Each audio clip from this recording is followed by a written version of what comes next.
Folks, Black Star Network is here. Hold no punches! I'm real revolutionary right now. Support this man, Black Media. He makes sure that our stories are told. Thank you for being the voice of Black America, Roland. Stay black. I love y'all. All momentum we have now, we have to keep this going. The video looks phenomenal. See, this difference between Black Star Network and Black-owned media and something like CNN. You can't be Black-owned media and be scared. It's time to be smart. Bring your eyeballs home. You dig?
Today is Friday, May 10th, 2024. Coming up on Roland Martin Unfiltered, streaming live on the Black Star Network. The racists in Virginia, they show their true colors. A school board has voted to restore the names of Confederate military leaders to high schools, elementary schools in the area. It's 4 years after names were removed in the wake of the death of George Floyd.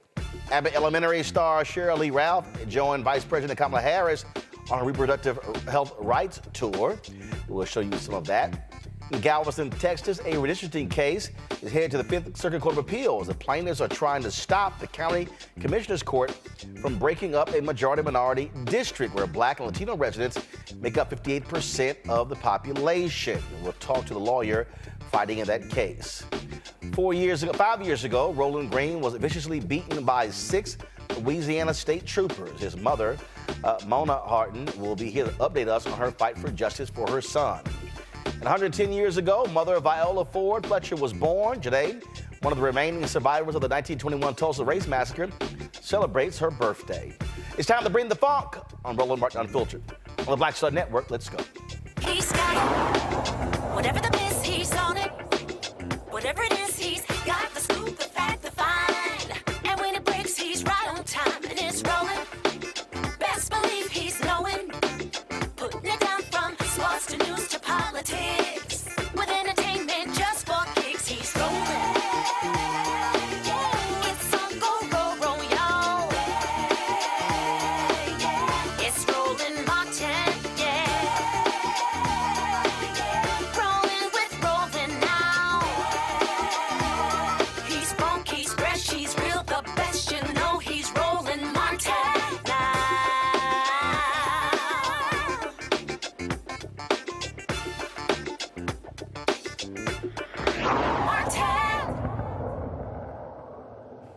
A Virginia County School Board is reinstating Confederate names to 2 schools, reversing a decision made 4 years ago in the wake of the death of George Floyd. In a 5-1 vote, the Shenandoah County Public School Board reversed a previous board's 2020 decision to change the names of schools linked to Stonewall Jackson, Robert E. Lee, and Turner Ashby, 3 racists who led the pro-slavery Southern states during the Civil War.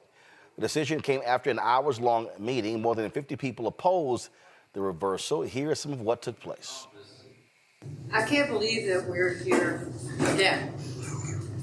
I really am heartbroken that a room full of people that I grew up with and knew feel the way that they do. I cannot understand how we can listen to a parade of white people tell us there was no racism at Stonewall Jackson High School.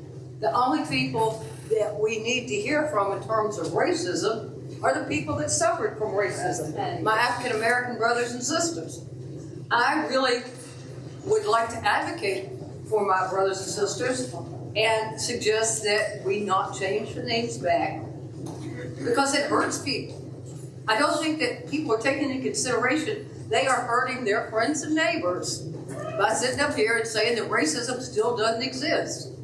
I suggest that even changing the names back is an active act of racism. There is no reason to even bring the issue up except to make a point that, well, we're not going to let liberal wokes tell us what to do. Well, I resent being told what to do. I'm a Shenandoah County native. I don't like people from outside coming here and telling me what to do either. But I know right and wrong.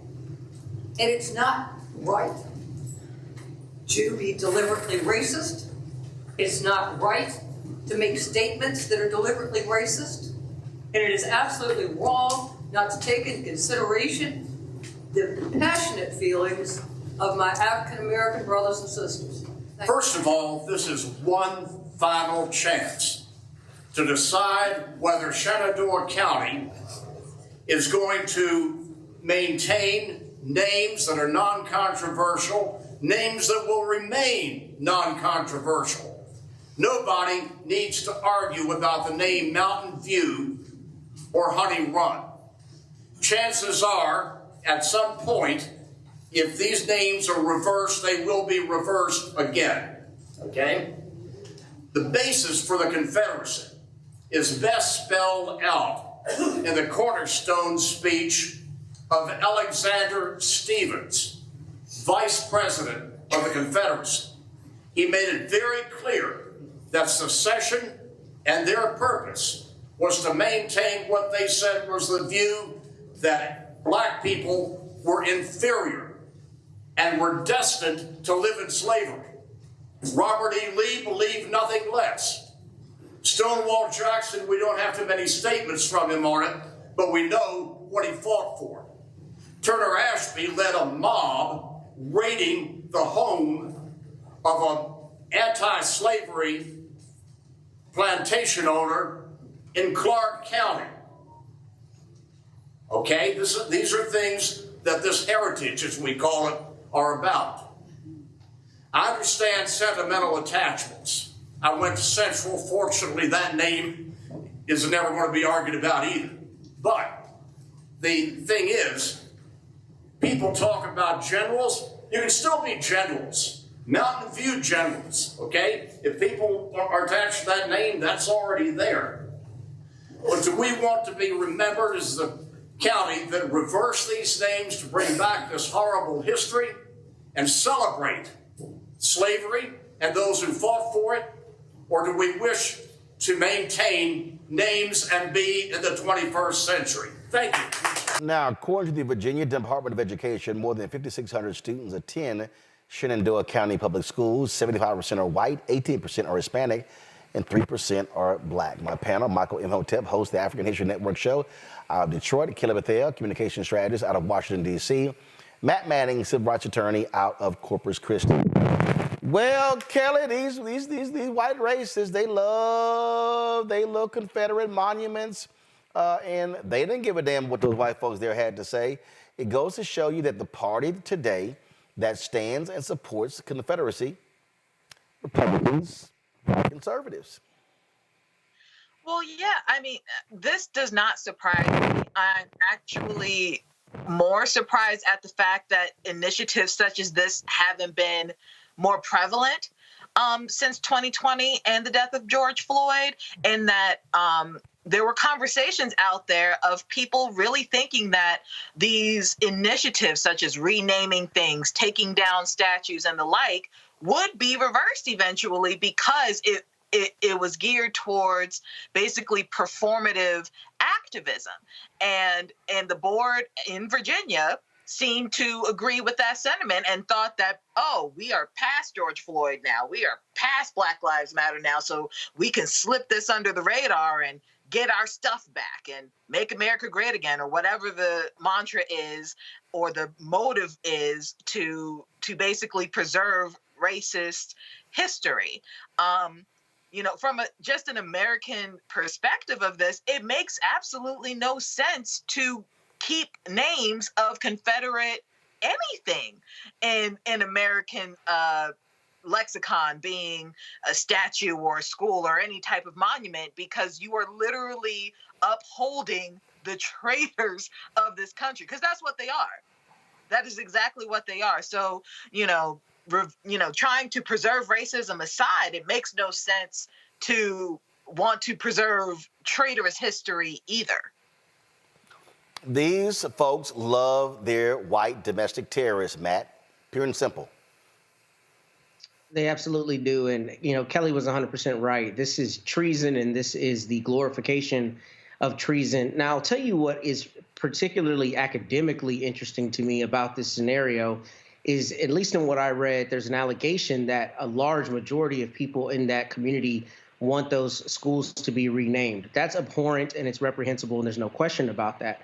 I do think, however, that calls into question what is government's role in basically protecting us from universal mores like not celebrating treason. The idea that 90-something% of people in that community would want these schools to be renamed, irrespective of their history, is terrifying, but it's also disgusting, right? Because it's like we should have a baseline that we're not going to glorify those who separated from the United States to keep us in chains. But the fact that some large majority of people there wants to keep that is extremely concerning, and concerning. And I think it calls into question what does government do, right? Because, majority rule would have these schools be renamed in the honor of these Confederate traitors. And obviously we can't allow that as a society. So I do think it calls into question how we reconcile that issue. However, I think Kelly really hit the nail on the head, because the thing I've never understood about these conversations is these are the same people who say, make America great again, and they're jingoistic when it comes to Colin Kaepernick refusing to sing the national anthem or to salute the flag, right? Then it's all about America. But when it comes to the Confederacy, it's about heritage, and that heritage is in direct contravention to support of America. So that it's illogical, number one, and it's truly rooted in white supremacy. And I'm hoping that the school board there makes the decision that makes sense, irrespective of a majority wanting those names changed back. Well, bottom line is, Michael, they're going to go along with it, with what people say there. They're going to change the names back because they want to honor those white, racist, domestic terrorists. That's who they are, and we have to call them that. They're not Confederate heroes. They committed treason. They are white, racist, domestic terrorists. They committed treason based upon Article 3, Section 3 of the U.S. Constitution that most of those people there probably haven't read. Yes, they are traitors, but also this was to be expected because when they changed the names, so if we go back to 2020, after George Floyd was killed May 25th, 2020, right, there was this whole racial reckoning that took place in various parts of the country, right? And people felt pressured to change the names, take down Confederate monuments, things of this nature. They didn't really want to, okay? A black man had to be killed on camera, and the video goes viral for something like this to take place. So when we look at this here, if we, going to what Kelly said, if we deal with rational people, it doesn't make sense to honor traitors. But when you deal with the fact that the South seceded from the Union to keep slavery and more importantly, maintain the wealth that slavery generated, and we look at the two periods of times in this country where you have the most Confederate monuments, it was right between about 1880 to about 1920, and then during the Civil Rights Movement. Okay, and these are periods of time when you had advances by African Americans, and they were erected to try to keep us in a subservient place. So we're seeing this backlash now: the attack on DEI, the overturning of affirmative action when it comes to college admissions. Okay, we're seeing all this backlash right now. So we have to understand this is a constant fight, and we have to understand this history of how we fought against this in the past. Well, folks. Don't be surprised if you don't see more of this. All right, going to a break. We'll be right back. Roland Martin Unfiltered on the Black Star Network. Support us in what we do, folks. Be sure to join our Bring the Funk fan club. You can send your check and money order to P.O. Box 57196, Washington, D.C., 20037-0196. Cash out, $RM Unfiltered, PayPal, R Martin Unfiltered. Venmo is RM Unfiltered. Zelle, Roland at RolandSMartin.com, Roland at RolandMartinUnfiltered.com. We'll be right back.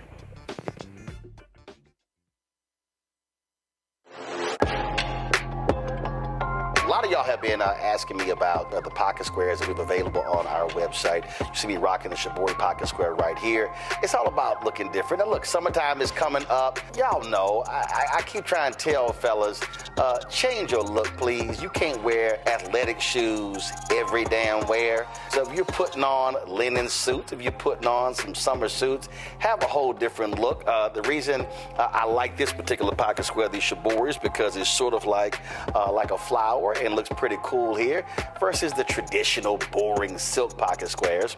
But also I like being a little different as well. So this is why we have these custom-made feather pocket squares on the website as well.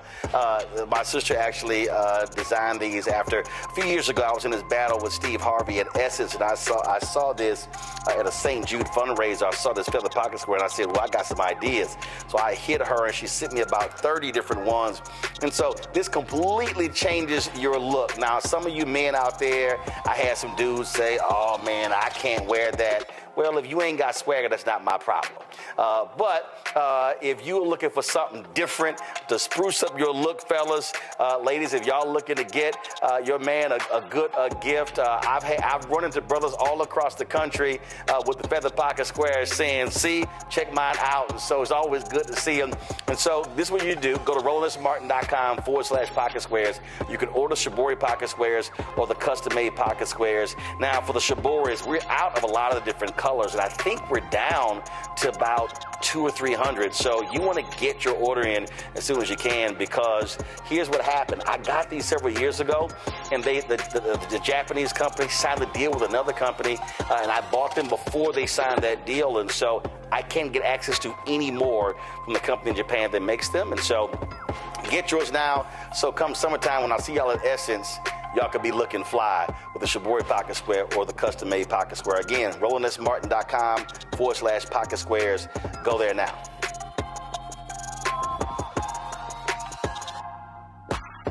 Bruce Smith, creator and executive producer of the Proud Family, Louder and Prouder. And you're watching Roland Martin Unfiltered.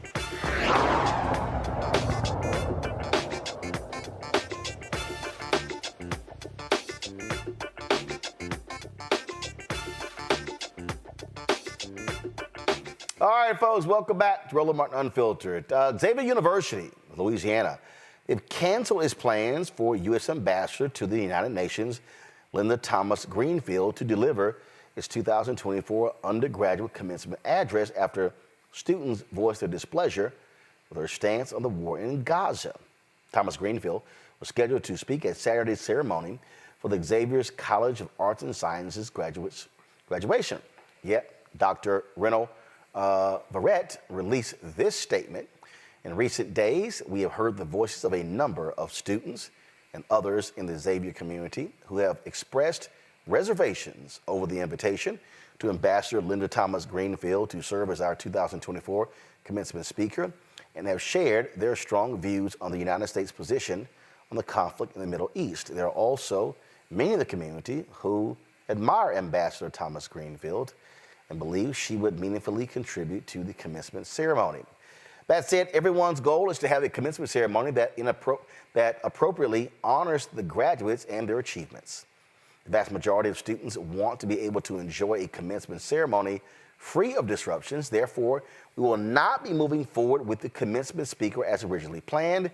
We came to this regrettable conclusion together with Ambassador Thomas Greenfield's team. We look forward to welcoming the ambassador to campus in the future to engage with our students and faculty in substantive conversations.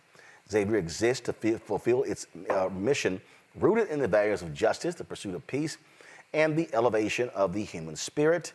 For nearly 100 years, Xavier has dedicated itself to developing critical thinkers, innovators, advocates, activists, and professionals who are deeply imbued with the understanding that they have been blessed with an education for the creation of a more just and humane society.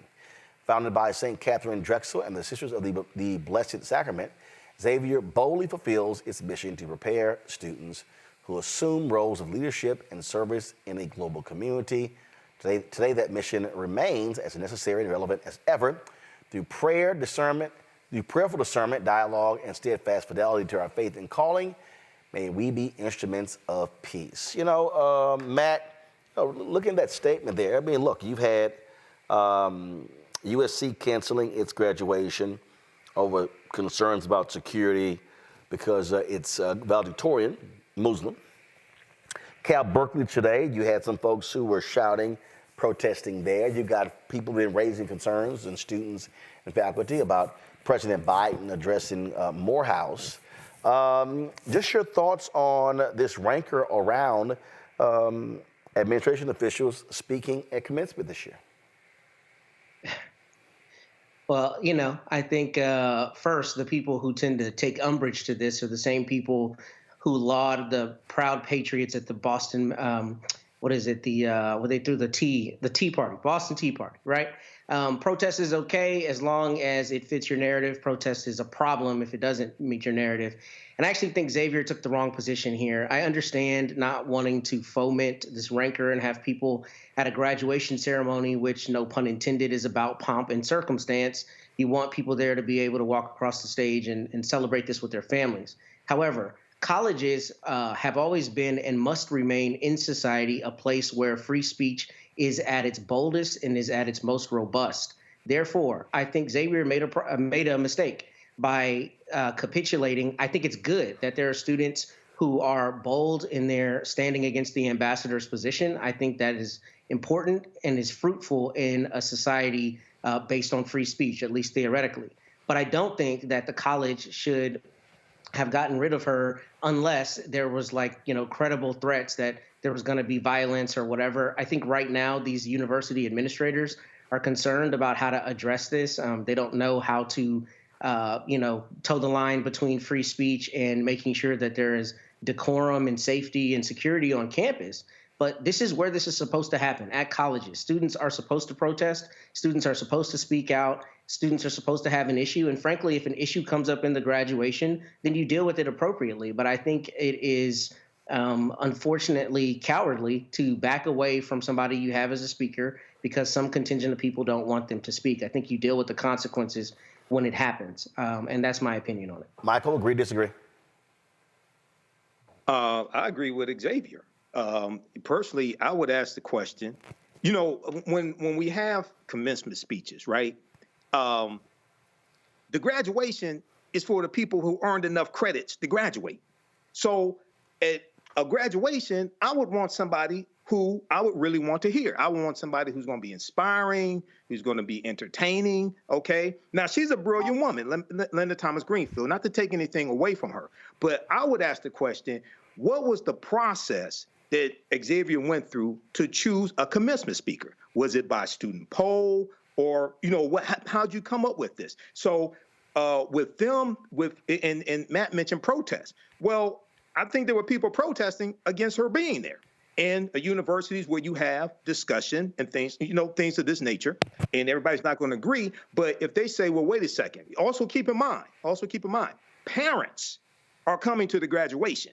Parents paid money to see their children, for their children to go through college. So if they say, well, look, we have concerns about protests, things like this, and along with protests, there are concerns, various concerns of safety. If they say, well, look, we need to have another commencement speaker, maybe somebody that more students agree with, well, you know, I agree with that.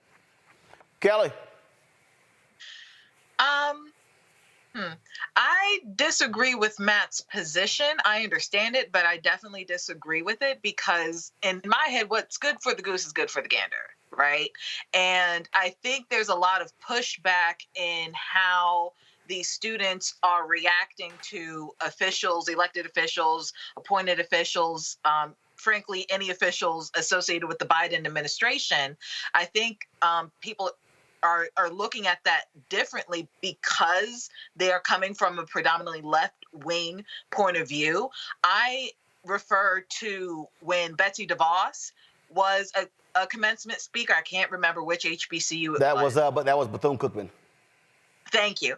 But I remember when there was huge pushback from that. And if I recall correctly, the students, for a majority of her speech, booed her, right? You don't want that as a memory of your commencement, period. Because like everybody on the panel has said thus far, these students have paid to be here. They have worked hard to get this degree. And you want that last memory to be the best memory possible as a final chapter closure for this leg of your journey in education and matriculation through this institution. So if that means that you do not want any type of government official who, by way of just having that job, being in that position, we don't know what her actual political stance is, but we do know that she's affiliated with the Biden administration. And by and large, we do know what the Biden administration stance is regarding this war on Gaza, right? And if students disagree with that positioning, any proxy associated with that positioning is going to be a point of contention. And given what we have seen on college campuses thus far, being USC, even George Washington or Georgetown down here in DC, several colleges and universities across the country, I can understand why Xavier does not want that kind of exposure and coverage of their university on one of their biggest days. So I understand Xavier's positioning here. I agree with it, just from the standpoint of, frankly, giving the students what they want because they deserve it. They've earned it. Well, you're right. I mean, and the focus should stay on the students, on the graduates. That's what the focus should be. But you absolutely could expect there to be, protests there. And I think the White House probably has to prepare itself for the same thing happening when President Biden goes to Morehouse. that is going to happen. This was live video right here of Bethune-Cookman. You can pull the audio up when Betsy DeVos spoke. Pull it up.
I think Xavier Matt was trying to avoid that type of reaction. Yeah, and look, I'm the first to admit it when I'm wrong. I did not recognize the most crucial point of all of this. Apparently, the SGA sent a letter to the administration saying the students did not want her. In that respect, I think that they made the right decision. If the students said that they didn't want her and the SGA, in whatever way they were able to ascertain that the majority of students did not want the commencement speaker, then it's absolutely for the students. And I think that that makes sense in that respect. I was of the impression, and I was incorrect, that Xavier did it just to avoid flack, essentially. And in that instance, I think they would be wrong. But if this is to give the students the culmination of their matriculation, then I think that's a different thing, and I would support it in that respect. Well, Xavier, y'all looking for a speaker, y'all can call a brother.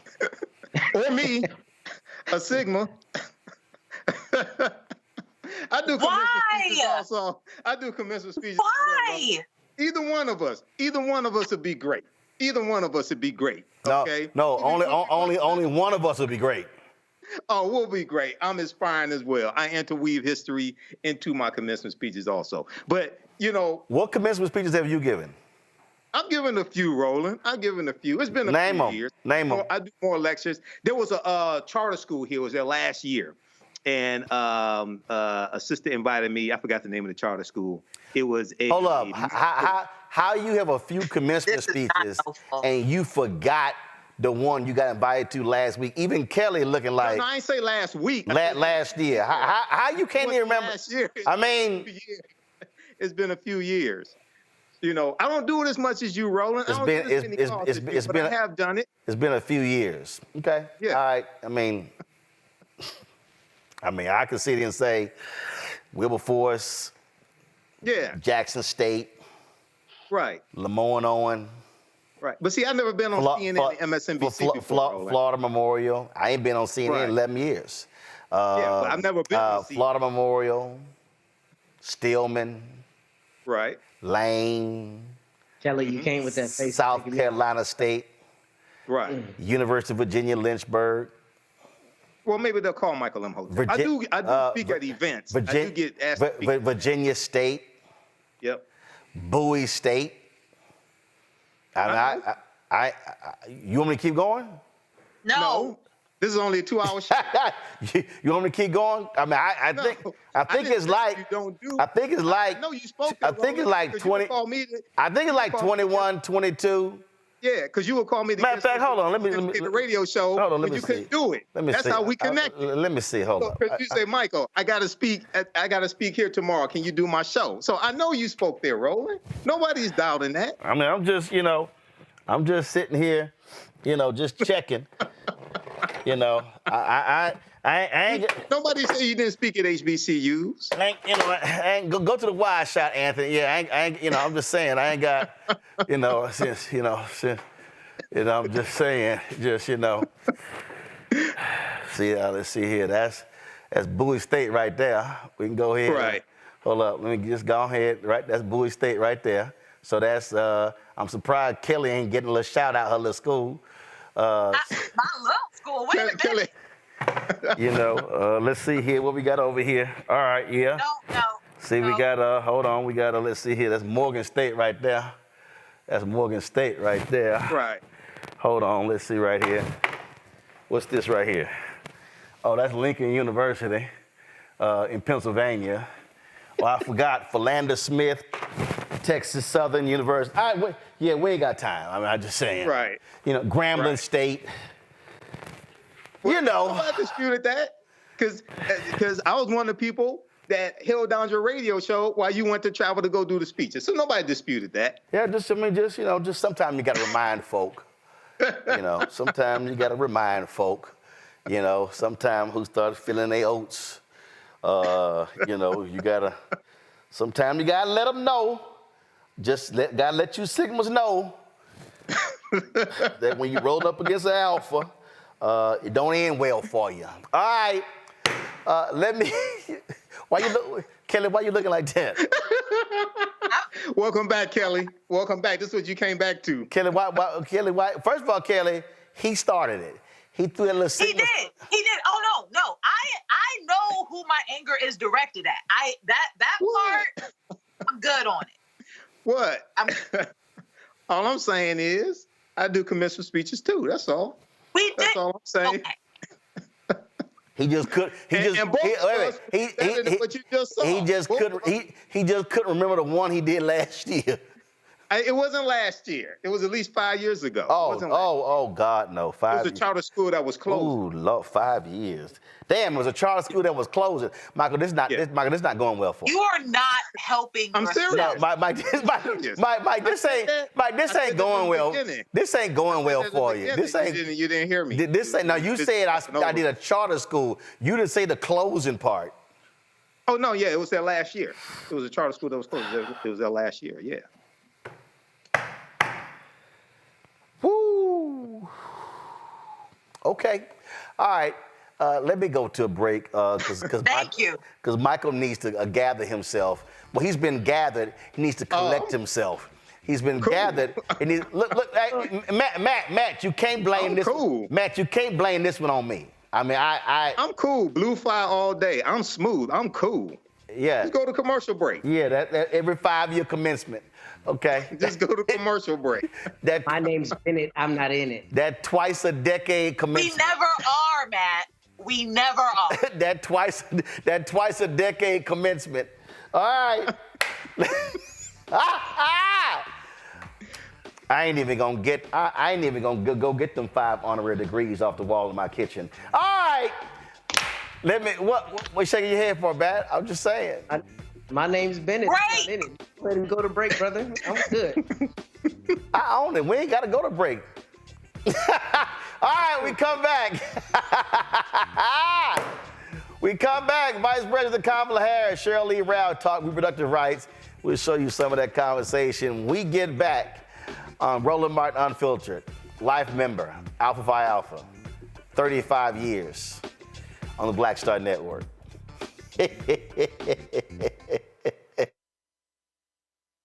Fanbase is pioneering a new era of social media for the creator economy. This next generation social media app with over 600,000 users is raising $17 million, and now is your chance to invest. For details on how to invest, visit startengine.com/fanbase or scan the QR code. Another way we're giving you the freedom to be you without limits. On A Balanced Life with me, Dr. Jackie, the necessity of believing in things you can't see. It's called faith. It comes in all shapes and sizes, and it's powerful. And it's a big part of being able to live a balanced life. The valley I experienced being a cancer survivor was one where my footing was completely unstable. I had no idea what to do. And in that instance of not knowing what to do, I had to rely on faith. That's all next on A Balanced Life, only on Black Star Network. I'm Dr. Greg Carr, and coming up on the next Black Table, thinking about the Black freedom movement in a global way. Dr. John Monroe joins us to discuss his book, The Anti-Colonial Front, which maps the social justice movement in the United States and its impact internationally, from Asia to Africa, and how movements like anti-communism were used to slow down racial equality, like critical race theory today. Critical race theory today, communism back then, that's essentially mobilized to shut down any challenges to a given system of power. Connecting the civil rights movement to colonialism on the next Black Table, exclusively here on the Black Star Network. Farquhar, executive producer of Proud Family. Bruce Smith, creator and executive producer of the Proud Family, Louder and Prouder. And you're watching Roland Martin Unfiltered.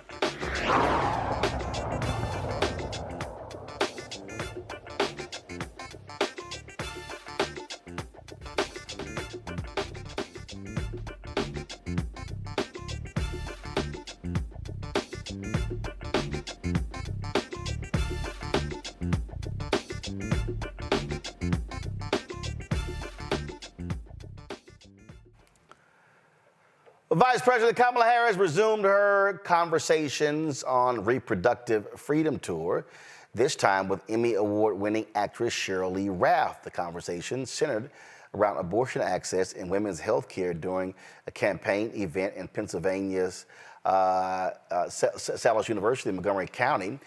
Ralph tells the story of how she almost lost her son 30 years ago. 2 children, son and a daughter, Etienne and Ivy.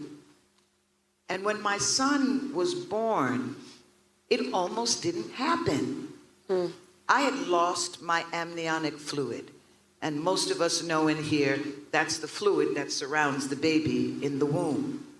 I had lost it all. And I was about ready to have what they called a dry birth, which is complicated. My God, I haven't thought about this, which is complicated, and the survival of the child is, wow. So I was in a moment where I was so close to birth and death at the same time.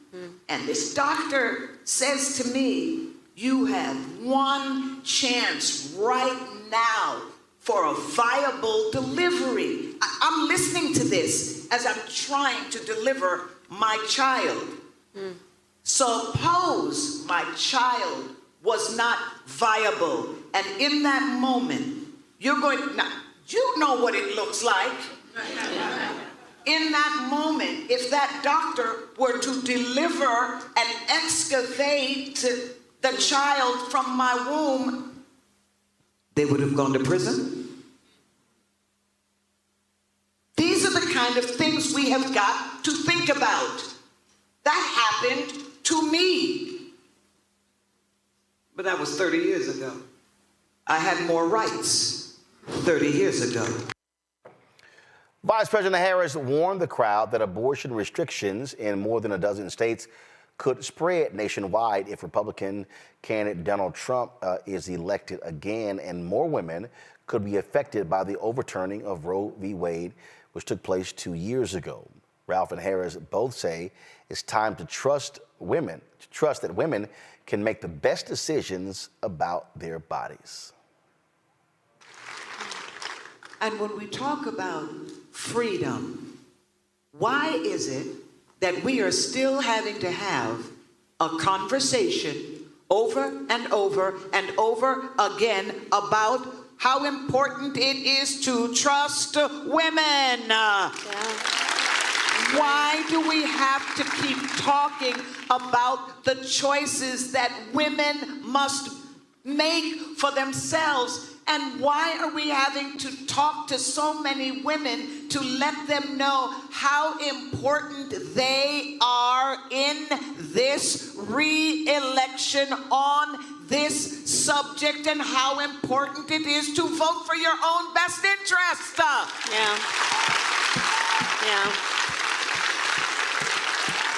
So here's what I would say. I often paraphrase, I think it's such a lovely, important saying from Coretta Scott King. And she famously said, the fight for civil rights, and you can insert there the fight for equality and freedom, must be fought and won with each generation. And when she said that, I think she had 2 points in mind. One is that it is the nature of these fights that whatever we gain will not be permanent. It's the nature of it. Therefore, the second point, we must be vigilant and not be overwhelmed when these moments happen, because the nature of it, the very nature of it, is we must be vigilant to hold on to these rights. You know, Kelly, when you look at these mainstream channels and these polls, and they talk about, oh my goodness, Vice President Harris is such a drag on the ticket. The reality is, I would counter that. I think if the Biden administration, the Biden campaign was smart, they would be putting her on the road a hell of a lot more. Not just, you know, because she's having her economic empowerment tour. This is about reproductive rights. But they should be expanding what she's talking about.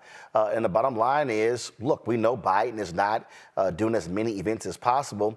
I would have her on the road multiple days a week. And what I would also be doing is, I will be having rallies. I will be literally having her out there giving speeches, firing people up, talking to African Americans, talking to women, talking to young people. They should be using her more. I completely agree with that. And it is frustrating to see, because in 2020, my understanding is the whole reason that Kamala Harris was chosen, well, I shouldn't say the whole reason, but a large reason that Kamala Harris was chosen to be our vice president is because of her intersectionality. She is Black. She is of South Asian descent. She is a woman. She is married. Like, she has so many lanes that cross through her, to the point where she is so identifiable with everybody. She has a place in everybody's mind, because there is something about her that everybody can relate to. And it is frustrating to me as a comms person to see such a rare jewel in comms not be utilized as much as she could be. For whatever reason, I'm not in the Biden camp. I don't know why, but if this election is as vital and as crucial as everybody is touting it out to be, if we really have to vote to save our democracy again, vote to save our lives again, why don't we use who we have, in my opinion, for the first time? Because she wasn't really utilized on the trail last time either. At least do it right this time, so that we can have something to relate to, so that we can have something to fight for, as opposed to simply vote against. Well, I mean, obviously, I think last time you had COVID. And so, I mean, I remember, my goodness, being on the campaign trail in 2020, and, you know, you're out there and we're having these outdoor rallies and things along those lines. But again, to me, I think when you see these conversations, when she's paired with a Sheryl Lee Ralph, when you have folks like that, to me, you do more of that, Matt. You make that more interesting. You make it more engaging, because it's about touching the people. It's about being where they are. And I would dare say, look, I was there on Monday when she was in Detroit, and one of the things that they did, and I understand why they do it this way, but also I think it's a mistake. So, for instance, they had the main event, okay, which is the Charles Wright Museum. Then she did some interviews afterwards. Then she met with some pastoral leaders and community leaders. Well, media wasn't in there. Well, we should have been in there. The reason I know they want to have frank conversations, but they need to be able to show her engaging with community-based groups as well. And I just think that it's smart politics to put her with regular, ordinary people as much as possible, to be having regular, ordinary conversations. And I get the economic empowerment to it, but frankly, I really think, I remember when I think Obama did one. I think he went to Southern, and it was a Q&A. Do the same with her. Give her an opportunity to be able to take some questions for people in the audience and have that. To me, that just makes more sense and better use of her skill set. I think that's right, but I think that they're afraid of running away on the fence voters, particularly white Midwestern voters who may view her as divisive because of coverage for her. And I think it's stupid because she's obviously effective at communicating the Biden administration's points, and in doing so with the necessary gravitas to really make those points go home. So I think they do need to utilize her better. And I know we talked recently about that hit piece, about basically what is her position and all of this stuff. And the reality of it is she's a Black woman, so she will be judged more harshly than anyone else. But she's very effective at communicating their points. And I think the Biden administration needs to not be afraid to embrace that and to utilize her.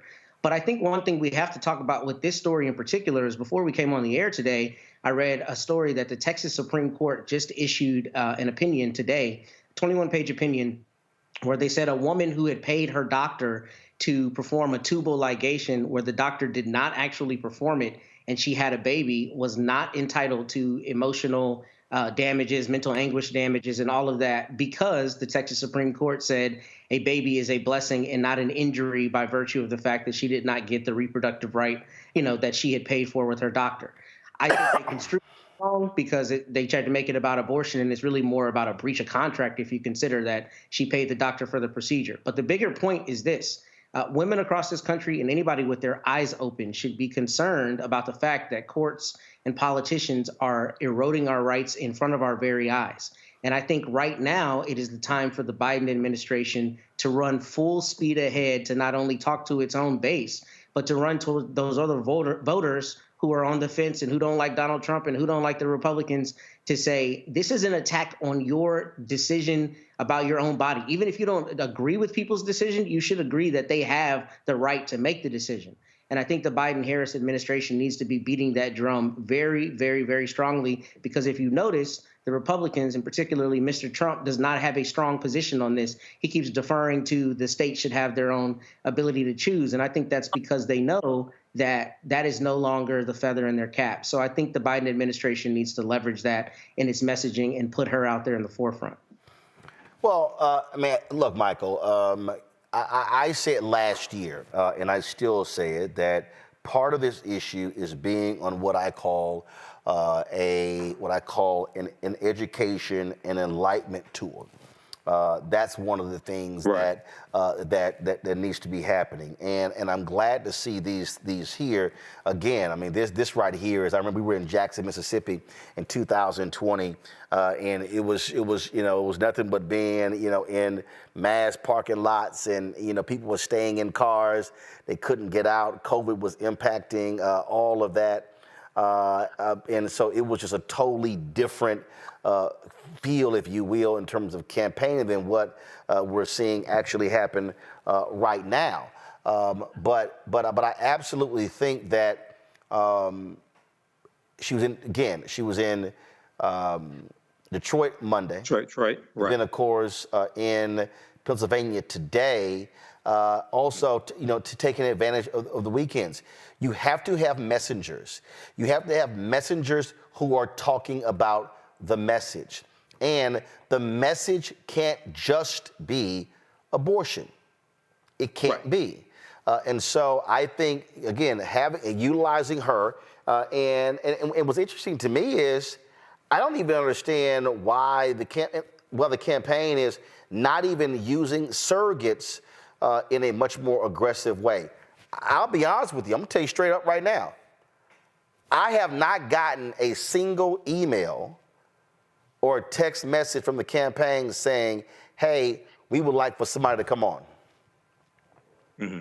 I haven't even, they have a director of African American media. I saw the announcement when she got hired. I've never even heard from her. And I'm sitting here going, it's May. If they are trying to run the 2020 campaign, they're going to lose. You can't.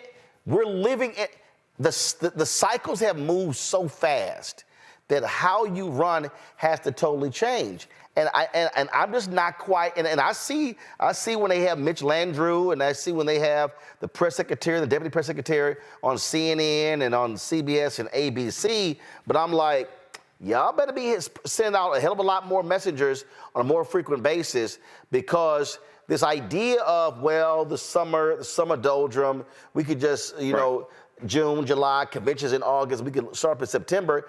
You're shortening your runway. And when you shorten your runway, you're running out of days.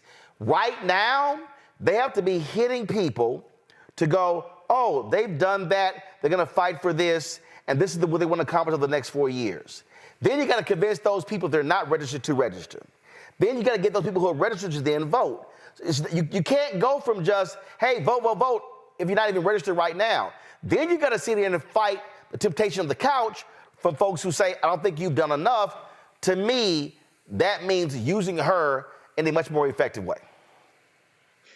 Yeah, I agree with you on some of that there. What's happening, the economic empowerment tour is brilliant. I hope that continues. I saw it in part of it in Atlanta. I saw a lot of it here in Detroit.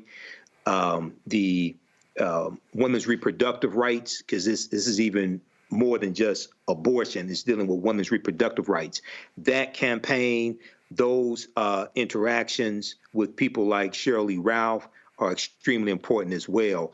I think the Biden-Harris campaign has to understand you can't deal with the traditional timeline of a campaign. Okay, whereas the campaigns don't peak in May. We all know that. But I think because of so many people don't like either Biden or Trump, at least at this point, and then you have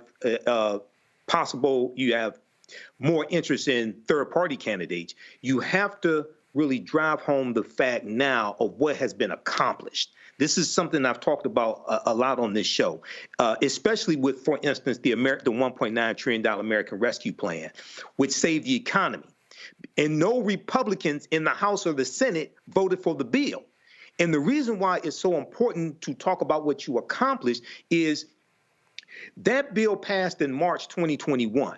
Well, people just lump that in with what got accomplished with the two coronavirus bills, COVID-19 bills under Trump. They don't make a distinction. But it was Democrats that wrote the bill and Democrats only that voted for the bill. The other thing that has to happen is you have to call out Republican obstructionists. It was when we talk about the George Floyd Justice and Policing Act, all these George Floyd Justice Policing Act, but also the John Lewis Voting Rights Act especially. All these black people said they wanted this, right? The John Lewis Voting Rights Act. No Republicans in the House or the Senate voted for the John Lewis Voting Rights Act. But they want to blame Biden for it not getting passed. No, focus on those Republican senators, because it did pass the House of Representatives. It was only Democrats that voted for it. Focus on those 50 Republican senators, especially the 16 Republican sitting senators that voted to reauthorize the 1965 Voting Rights Act in 2006, but all 50 voted against it in 2021. So it's putting all this together. And Quentin Fulks and others from the Biden-Harris campaign should definitely come on. Roland Martin Unfiltered. This is Black-owned media. Don't run from Black-owned media. But I think, yes, things are going to ramp up. But I think they should be in more aggressive right now. Yeah. Even though it's May, more aggressive right now. Don't wait till after Labor Day to really get aggressive. The runway shortens. That means you have fewer days. And so that's what they should be doing right now. So we'll see. But I'm like, y'all might want to get a move on it. All right, folks, got to go to a break. We come back more on Roland Martin Unfiltered. We're going to talk about this voting rights case out of Galveston, Texas. Also, the LDF returns to the Supreme Court fighting for their second congressional district in Louisiana. All that more right here on the Black Star Network. Back in a moment. Hatred on the streets, a horrific scene, a white nationalist rally that descended into deadly violence. white people are losing their damn minds. As an angry pro-Trump mob storms the U.S. Capitol, we've seen We're about to see the rise of what I call white minority resistance.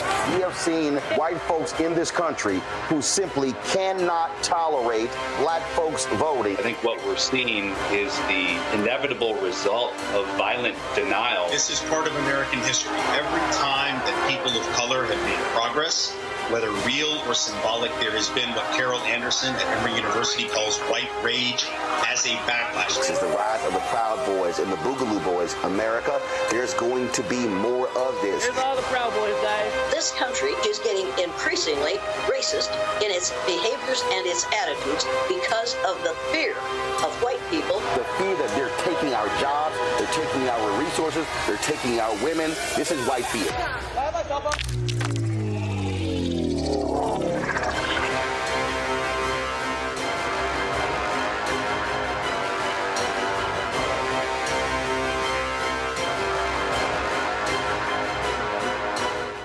What's up, y'all? This is Wendell Haskins, a.k.a. Win Hogan at the Original T Golf Classic. And you know I watch Roland Martin Unfiltered.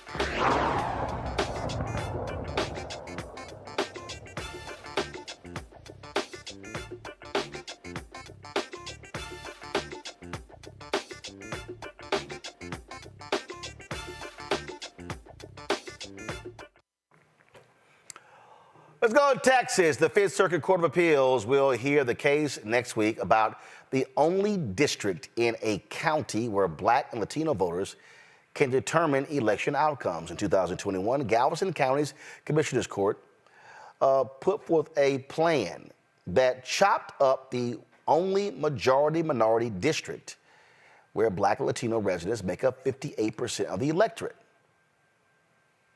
Guess what? They just broke it up and sent them all over the place. Obliterated that one district. Well, it's been going back and forth. That particular district found to be unconstitutional. Then, of course, overrules, was back and forth. Valencia Richardson is the legal counsel for voting rights for the Campaign Legal Center, joins us from D.C. So, Valencia, this has like been back and forth. It's been a ping pong match. Where do we now stand in this legal battle? Yeah, absolutely. So on Tuesday, we're facing the en banc, so that's the full Fifth Circuit, is going to hear the appeal of the county of the lower court's decision, which found a Section 2 violation, a violation of Section 2 of the Voting Rights Act by the county's decision to do what you said, to crack Black and Latino voters in Galveston County across 4 districts. And for the first time since the 1990s, Black and Latino voters do not have a district in which they can elect the county commissioner of their choice in Galveston County. And if there's, now we already know how they've gutted Section 5, but Section 2 has been, I mean, the one, great thing that's still standing. And by using Section 2, that's how we got the 2nd District in Alabama, the 2nd District in Louisiana. Now, of course, you have the federal judge ruling in Arkansas. They're trying to actually target Section 2. They would try to obliterate that. Clarence Thomas wants to get rid of the Voting Rights Act completely. But that's the only way we've been, frankly, winning a lot of these cases.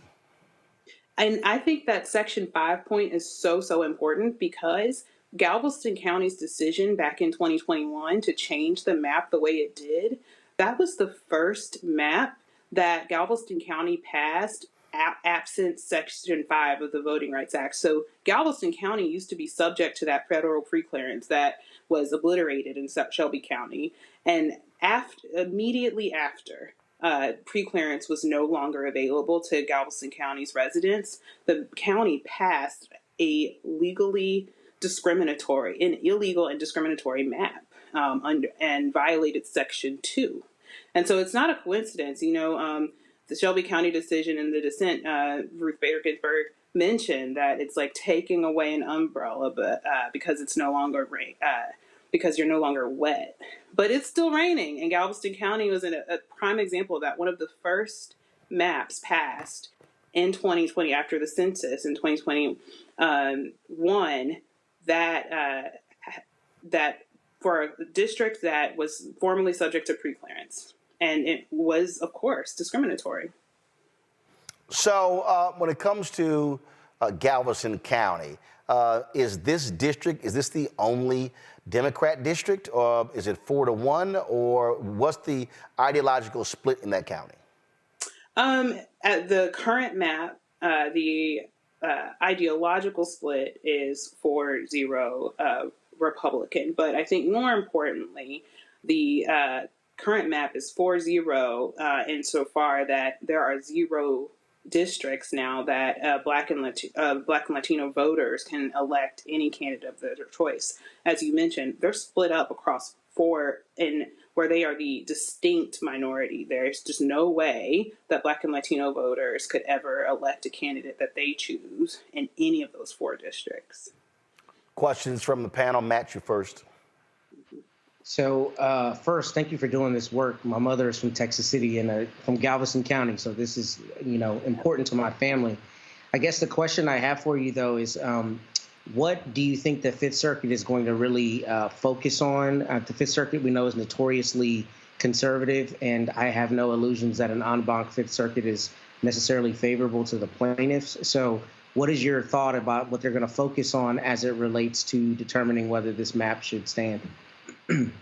So, you know what? That's a great question, because it's important to understand that the Fifth Circuit actually many years ago ruled that districts like these are viable. And so the question in the appeal is whether the Voting Rights Act, Section 2 of the Voting Rights Act in particular, imposes what the county would like it to impose, which is a single race limitation on Voting Rights Act claims. So the county is basically saying Black and Latino voters cannot come together to state a violation under the Section 2 of the Voting Rights Act. The Fifth Circuit has long held that there is no single race limitation. There's no racial purity test on who can state a claim under Section 2. And that's going to be what the county has asked them to focus on, is whether or not that their longstanding precedent should continue. And I think that's what the Fifth Circuit is going to focus a lot on during the hearing on the appeal. Kelly? Sure. So I understand that this is regarding the Fifth Circuit, but it is also known that the Eighth Circuit had a similar case to this, and they did not rule in the party's favor that is equivalent to yours. So my question to you is, how worried are you, given that this is arguably the most conservative appellate court in the country, and what are next steps if the ruling isn't in your favor? You know what? I think I'm personally always worried when you have a county like Galveston County who is essentially fighting to undermine the equal opportunity and representation for minority voters, in this case, Black and Latino residents of Galveston County. That always makes me nervous, and the fact that there's an appeal to determine whether Black and Latino voters in Galveston County, the birthplace of Juneteenth, is able to, the Black and Latino voters are able to elect their candidates of choice or have the opportunity to, is very worrisome to me. But I think what we should all be, what is a little different, and there are lots of differences in the Eighth Circuit case from this Fifth Circuit case. The Eighth Circuit case didn't involve a county district. It was different type of districting map. The legal question was a lot different than what's in the Eighth Circuit right now. But also, the Fifth Circuit has specifically decided the very issue that's on appeal right now, and has decided in our favor, because it's a very obvious, if you are reading the text of Section 2, it is just so obvious that it's hard to arrive to a different conclusion. And so I think there is room for hope insofar that the question is obvious. Like, what, how can it be that Black and Latino voters can't state a claim together?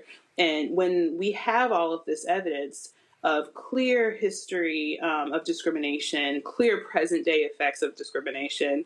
The district court, which said that the map that was passed in 2021 was stark and jarring. There's just so much there that I think we can see this as a different case. The Eighth Circuit was an outlier by all accounts, and wrongly decided. But we can see this as singular in a different way, but also singularly obvious in that Black and Latino voters should obviously be able to elect the candidates, have an equal opportunity to elect candidates of their choice, particularly under these circumstances in Galveston County. Michael? Thanks for coming on, Attorney Richardson. I had two questions for you. Hopefully I can get asked. One, the article from Capital B News says this case could undermine voting rights and Black Latino political solidarity. Can you talk about a little bit that Black Latino political solidarity in Galveston, Texas? Does it exist? What extent does it exist to, number one? And number two, how do you go about explaining the historical significance of the 1965 Voting Rights Act to African Americans and Latinos there in Galveston, Texas? Because so many of our people, especially the younger generation, think 1965, the Voting Rights Act, was such a long time ago. That was back then. That may not have anything to do with what's going on today. How do you bridge that gap? These are great questions. So the first one, with respect to the history of Black and Latino voters in Galveston County, I think this is a paradigmatic example of minority voters who have suffered from a long history of racial discrimination and have similar interests and issues, so obviously joining together. So we've got Black and Latino voters and residents of Galveston County who both suffered from segregation, for example, and who both continue to suffer from socioeconomic disparities, disparities in education outcomes, disparities in health outcomes, and who have consistently, for the last several decades, voted for the same candidates because the issues are also very similar. And so the power of Black and Latino residents in Galveston County is almost so, if you're a resident of Galveston County, if you're one of the plaintiffs in this case, it's almost so obvious as to be unsaid. And so this actually folds into your next question, which is the Galveston County is also a prime example of why the Voting Rights Act of 1965 was so important in the first place. When you look at the history of the Voting Rights Act of 1965, there was a recognition that Texas had pervasive discrimination by the majority against Mexican Americans and African Americans in the state. That is in the legislative history of the passage of the Voting Rights Act.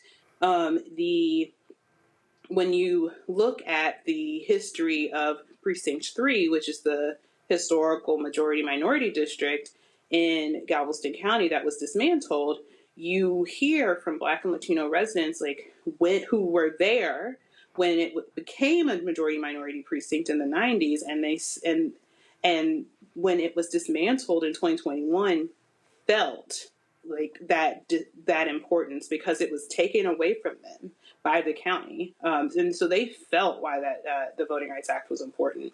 And so explaining sort of why it's still important, look no further than Galveston County. You've got literally a direct causation from the dismantling of the Section 5 of the Voting Rights Act through Shelby County to the next day losing the only representative that Black and Latino residents in Galveston have ever felt truly represented them. And you can explain that through just like the most recent history. We're not talking about 1965 history. We're talking about 2021. This happened. And so that's how I explain it to folks who are like, why is this so important? Like, Galveston County is the example of why the Voting Rights Act is still important today. All right, then. Thank you. Valencia, we appreciate it. Thanks a lot. Thank you. Folks, we come back. A statue honoring Daisy Bates, Little Rock 9, now in the U.S. Capitol. We'll show you and tell you all about it next on Roland Martin Unfiltered on the Black Star Network. Don't forget to support us in what we do. Join the Brenda Funk Fan Club. So you're checking money, order to P.O. Box 57196, Washington, D.C., 20037 0196. Cash App, $RM Unfiltered, PayPal, R Martin Unfiltered, Venmo is RM Unfiltered, Zelle, Roland at RolandSMartin.com, Roland at RolandMartinUnfiltered.com. Download the Black Star Network app, Apple phone, Android phone. Apple TV, Android TV, Roku, Amazon Fire TV, Xbox One, Samsung Smart TV. Be sure to get a copy of our book, White Fear, How the Browning of America is Making White Folks Lose Their Minds. Available at bookstores nationwide. Get the audio version on Audible. Back in a moment.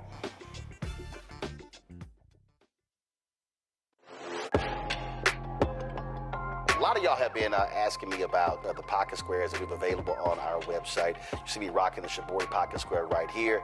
It's all about looking different. Now look, summertime is coming up. Y'all know, I keep trying to tell fellas, change your look, please. You can't wear athletic shoes every damn wear. So if you're putting on linen suits, if you're putting on some summer suits, have a whole different look. The reason I like this particular pocket square, the Shibori, is because it's sort of like a flower and looks pretty cool here versus the traditional boring silk pocket squares. But also I like being a little different as well.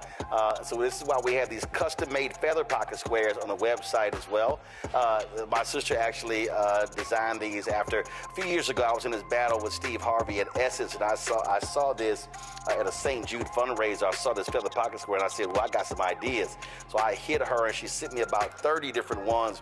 And so this completely changes your look. Now, some of you men out there, I had some dudes say, oh, man, I can't wear that. Well, if you ain't got swagger, that's not my problem.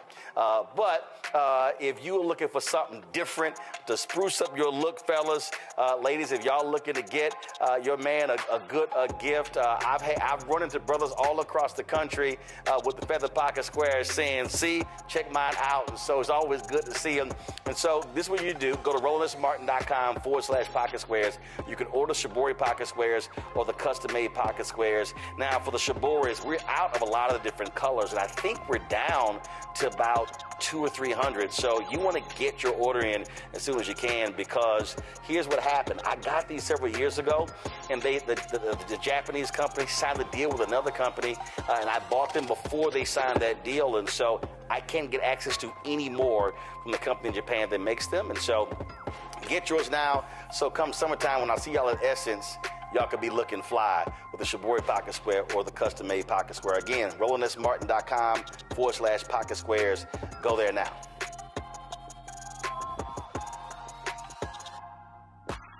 Hey, yo, what's up? This is Mr. Dalvin right here. What's up? This is KC. Sitting here representing the JODECI, that's Jodeci, right here on Roland Martin Unfiltered.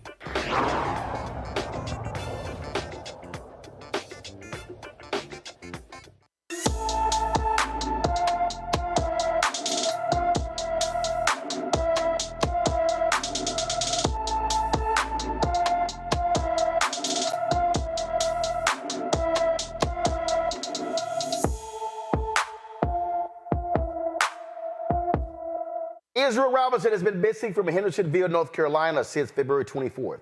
The 16-year-old is 5 feet 8 inches tall, weighs 135 pounds, with black hair and brown eyes. Anyone with information about Israel Robinson should call the Hendersonville, North Carolina Police Department at 828-697-4911, 828-697-4911.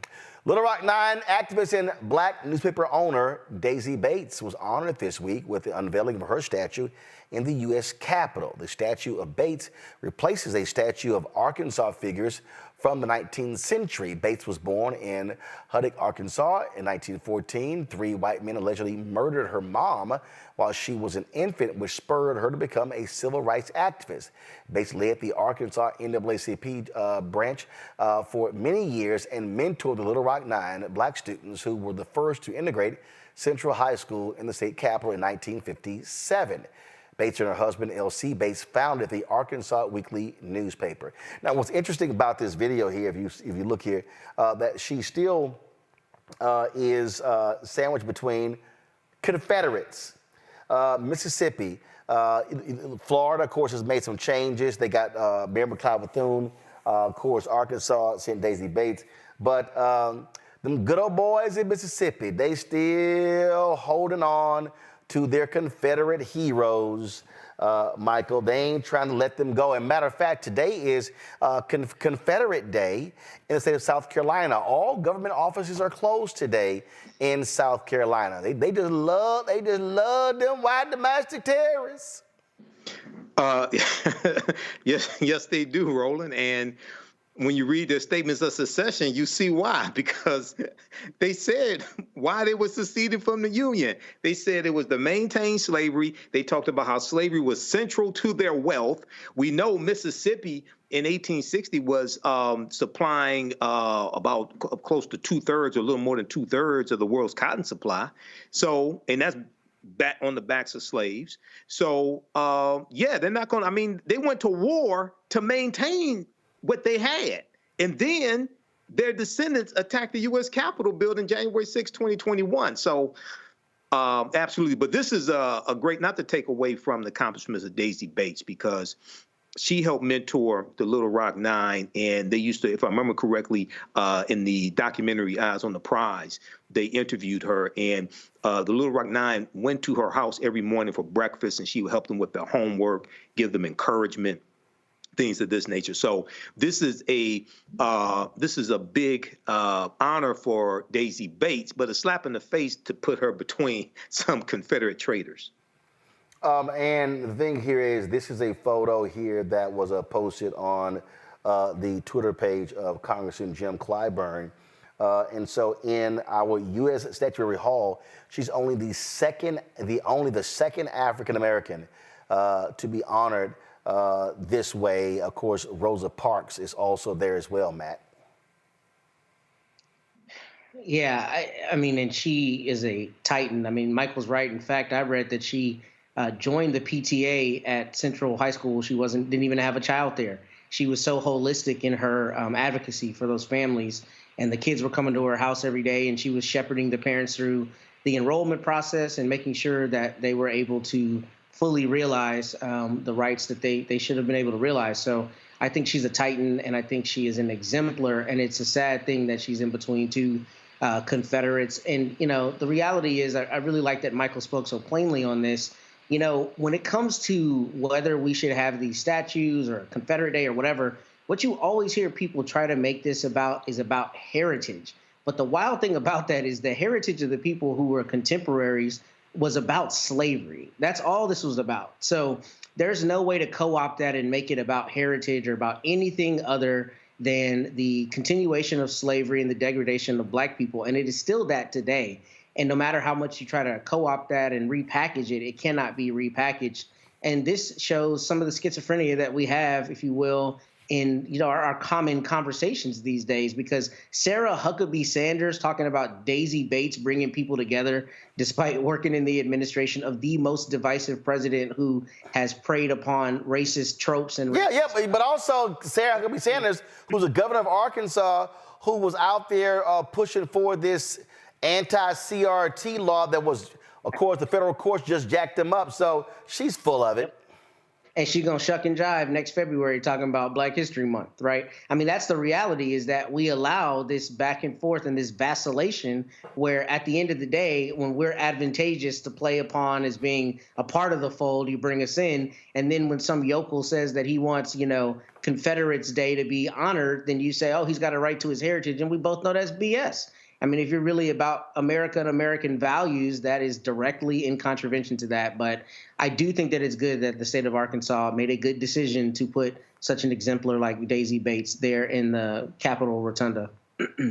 Well, we see exactly what this is all about. And just for the folks just to understand, slight correction. So Rosa Parks' statue does not represent Alabama.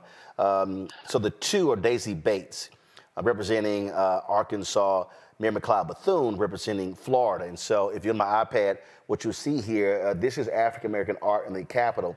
So you see, now, there is a bronze statue of Rosa Parks in National Statuary Hall, but that is not one of the two statues for the state of Alabama. They have Helen Keller and Joseph Wheeler.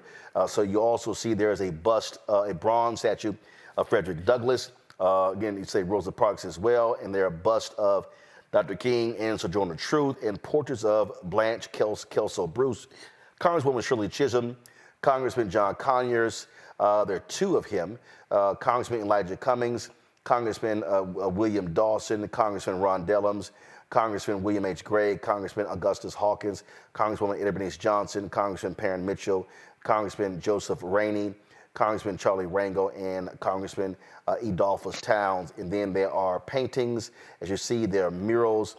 So this here is all of the art that is African-American art that is there in the U.S. Capitol. Kelly. Now, again, I think this is, and I echo the sentiments of Matt and Michael, I think this is a wonderful honor for Miss Bates. The irony is not lost on me that she's sandwiched in between two traitors. I think that is a microcosm of how Black women who do amazing things are situated in this country on a regular basis. It goes back to my comment a couple segments ago regarding why we continuously try to preserve the history of those who tried to erase American history, right? Like they literally tried to create another country that was literally going to continuously be built on the backs of the enslaved and disenfranchised. So again, the irony is not lost on me. I'm sure it's a wonderful honor, but we still have a lot of work to do in regards to getting traitors out of our lexicon as a country. Absolutely, folks. All right, Black Democratic lawmakers have reintroduced a bill that would ban discrimination against a person's hairstyle or hair texture.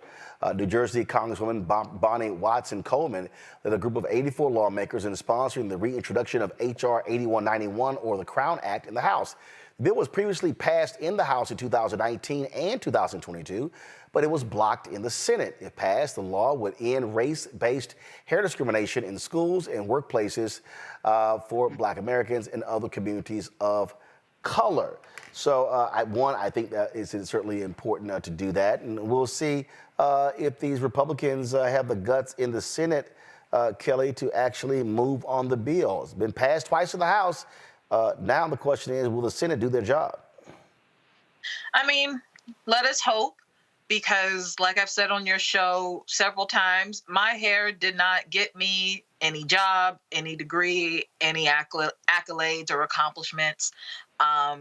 It's just my hair, and it should never be a deterrent or motivating or whatever factor in my success as a citizen in this country or otherwise. It is really asinine and sad to me that this is still a conversation. But here we are. Michael? Yeah, Roland. Yeah, it's going to need 60 votes in the Senate. And there are 51 Democrats, or those that vote along with Democrats, including the two independents.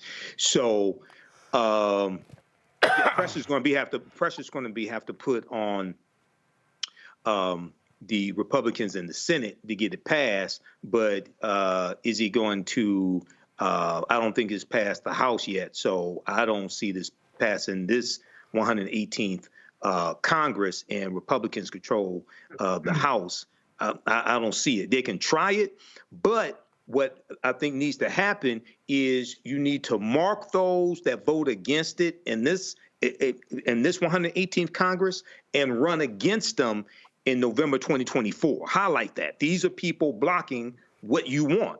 Okay, this deals with removing the obstructionists. We have to understand how to vote obstructionists out of power. Matt?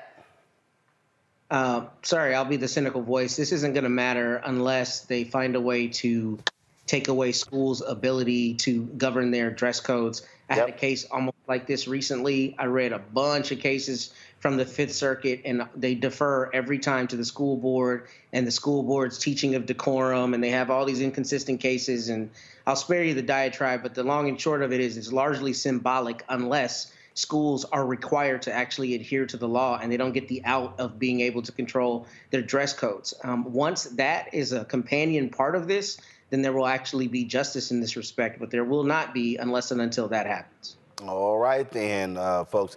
All right, folks, gotta go to a break. We'll be right back. Roland Martin Unfiltered on the Black Star Network. On the next Get Wealthy with me, Deborah Owens, America's Wealth Coach, the wealth gap has literally not changed in over 50 years, according to the Federal Reserve. On the next Get Wealthy, I'm excited to chat with Jim Castleberry, CEO of Known Holdings. They have created a platform, an ecosystem to bring resources to Blacks and people of color so they can scale their business. Even though we've had several examples of African Americans and other people of color being able to be successful, we still aren't seeing the mass level of us being lifted up. That's right here on Get Wealthy, only on Black Star Network. When you talk about blackness and what happens in Black culture, we're about covering these things that matter to us, speaking to our issues and concerns. This is a genuine people-powered movement. There's a lot of stuff that we're not getting. You get it, and you spread the word. We wish to plead our own cause. Too long have others spoken for us. We cannot tell our own story if we can't pay for it. This is about covering us. Invest in Black-owned media. Your dollars matter. We don't have to keep asking them to cover our stuff. So please support us in what we do, folks. We want to hit 2,000 people, $50 this month, raise $100,000. We're behind 100,000, so we want to hit that. Y'all money makes this possible. Checks and money orders go to P.O. Box 57196, Washington, D.C. 20037-0196. The Cash App is $RM Unfiltered. PayPal is R Martin Unfiltered. Venmo is RM Unfiltered. Zelle is Roland@RolandSMartin.com. I am Tommy Davidson. I play Oscar on Proud Family, Louder and Prouder. Right now, I'm rolling with Roland Martin, unfiltered, uncut, unplugged, and undamn believable. You hear me?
You know what? I wish a lot of black people would shut the hell up about Caitlin Clark in the WNBA. Let me explain why I'm saying that.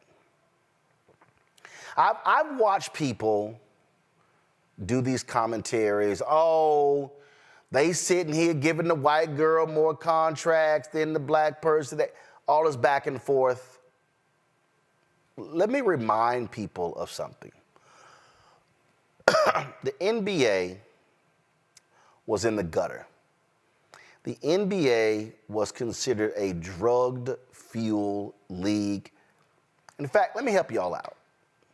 When my Houston Rockets played the Boston Celtics in the NBA Finals, I think that was 81, it was on tape delay.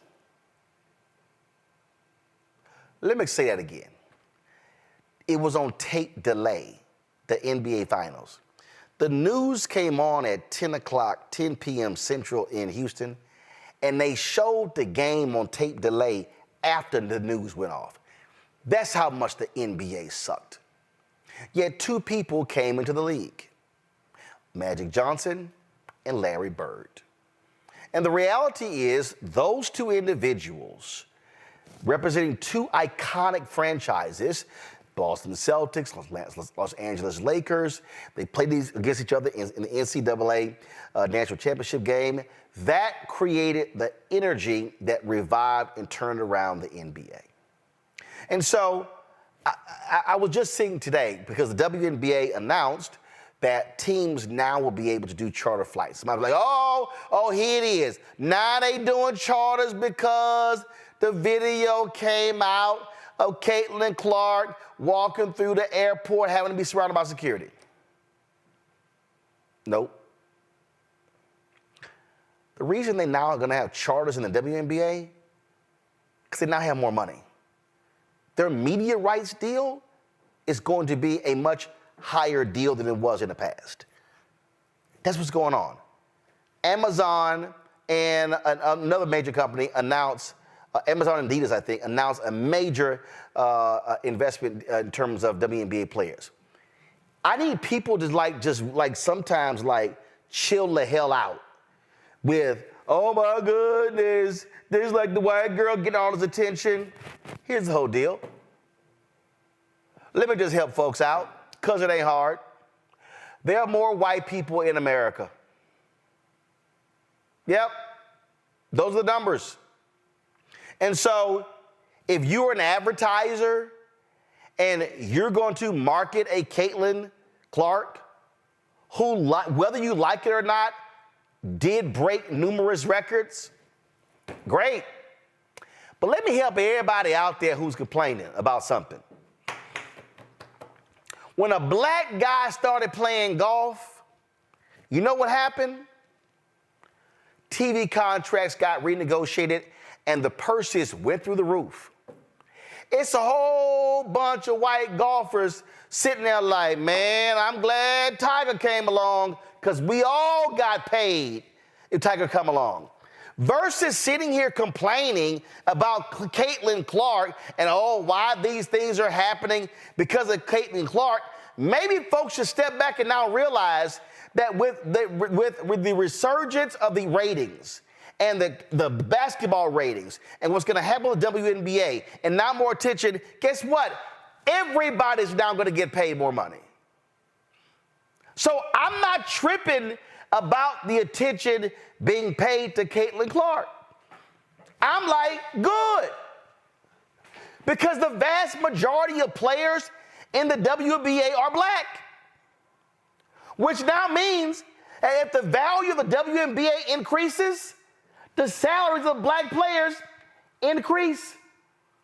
That now means that you're going to have more contracts, more endorsement deals for other players. And let's stop tripping. You've had some great white female ball players before. Diana Taurasi, Sue Bird, Rebecca Lobo. Y'all, come on. I just think that sometimes folk are so touchy and they don't realize what's going on. Caitlin Clark, Angel Reese, and all the other players is great for women's basketball. And I hope the ratings go through the roof. The demand of play, that was, the WNBA did not show the first preseason game of the Chicago Sky.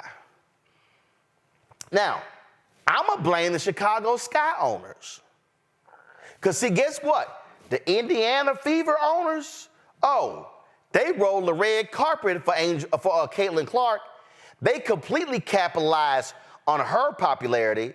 They had the jersey ready, everything. Chicago Sky, that Angel Reese news conference, that shit sucked.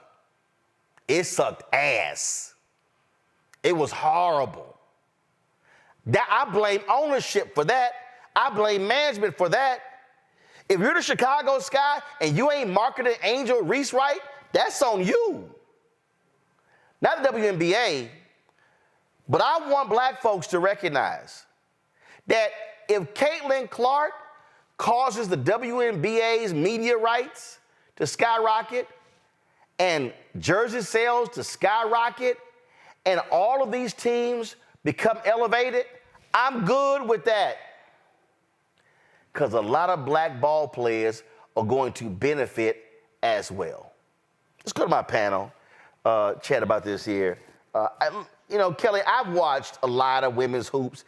When Texas A&M went to the NCAA championship, played Notre Dame, they beat Stanford in the semifinals.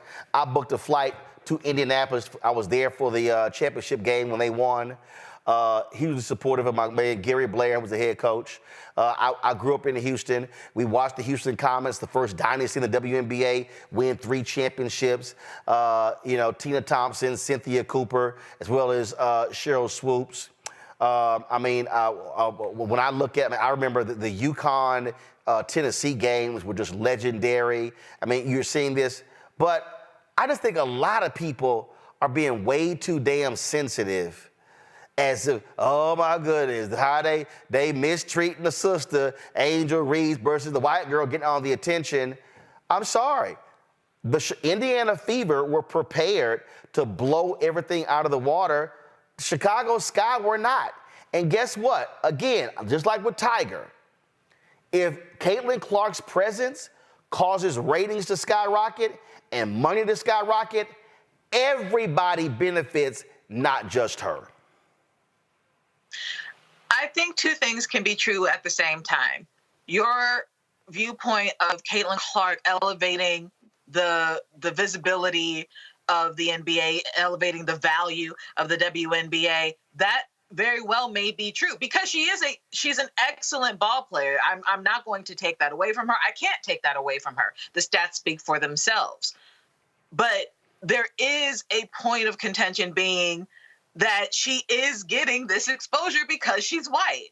It's not that black women basketball players weren't ever as good as Caitlin Clark.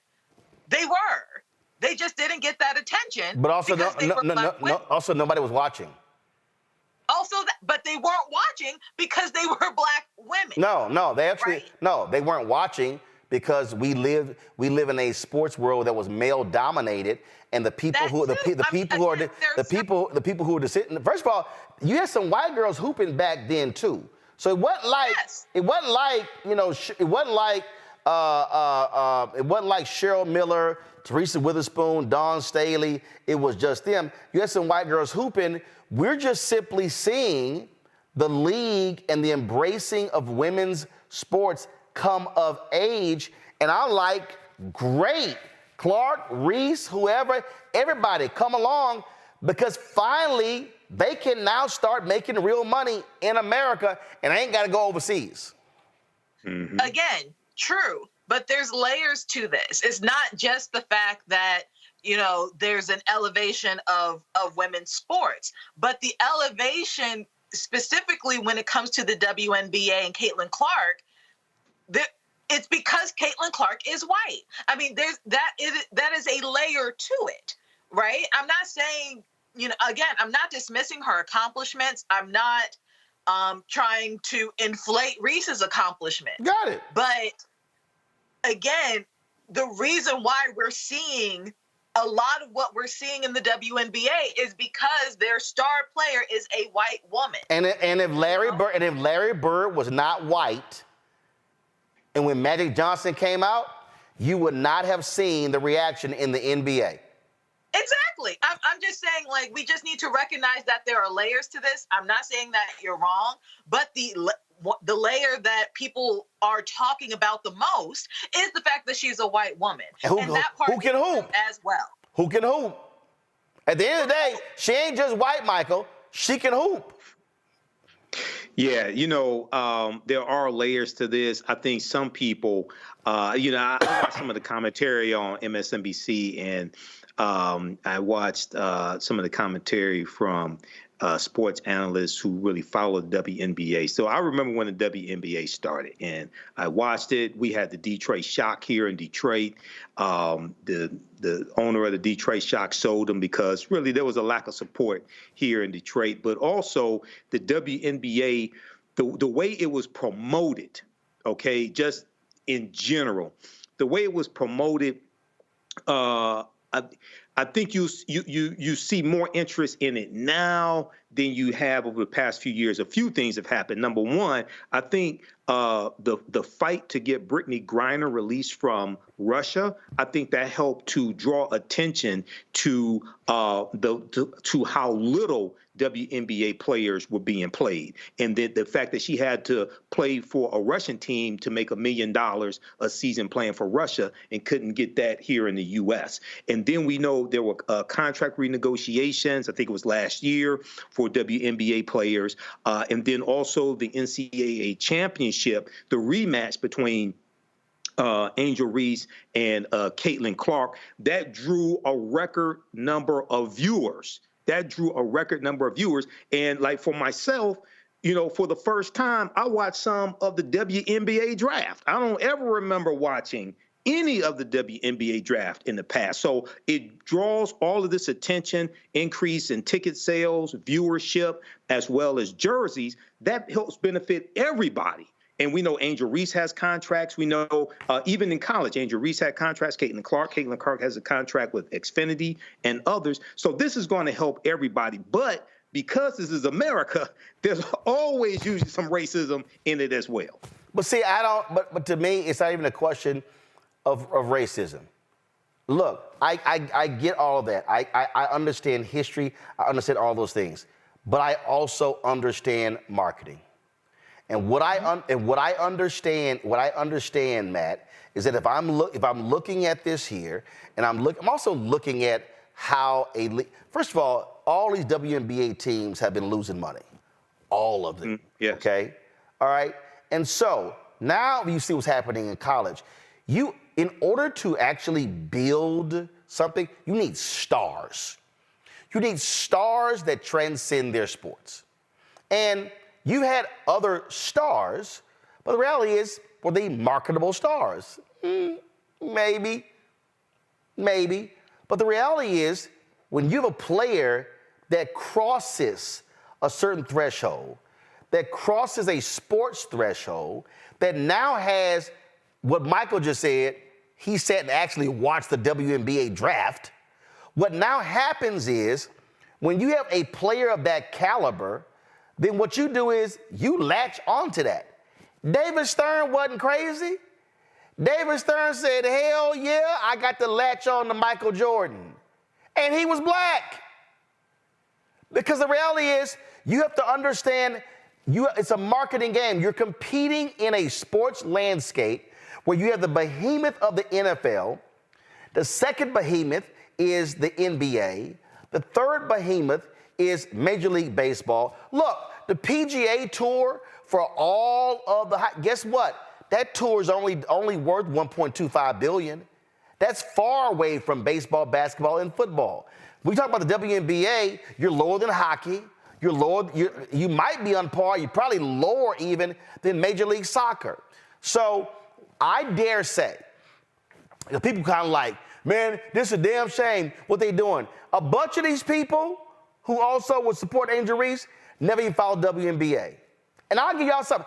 I did not know until somebody tweeted They said all these teams are avoiding the Las Vegas Aces. And I was like, huh? I didn't know that the WNBA teams, they pick their own preseason opponents. Those games are not scheduled by the league. I was like, wow. Why? Because I don't follow WNBA like that. And so a lot of people who are commenting are new to WNBA, right. Don't know nothing about the history, don't know nothing about anything at all. And so they're like, I can't believe her game wasn't on. Y'all, they barely had their games on regular season.